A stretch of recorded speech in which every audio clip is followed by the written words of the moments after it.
حصہ بھی ہے، اسی لیے اس کا تحفظ ضروری ہے، اور یہ دستور ہند کا بھی تحفظ ہے، کیونکہ ہندوستان کے دستور کے مطابق یہاں ہر شہری کو اپنے مذہبی تعلیمات پر عمل پیرا ہونے کی مکمل آزادی ہے۔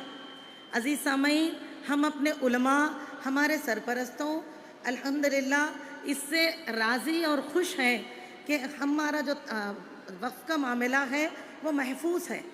اسی لیے ہم ملک سے، حکومت سے یہ مطالبہ کرتے ہیں کہ یہ جو وقف بل ہے اس کو واپس لے لیا جائے۔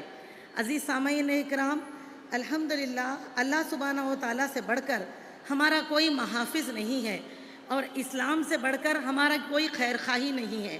جب ہم اللہ سے راضی ہے اور اسلام سے خوش ہے تو پھر ہم اس جو بدلتے ہوئے قانون کو ہم ہرگز بھی قبول نہیں کریں گے۔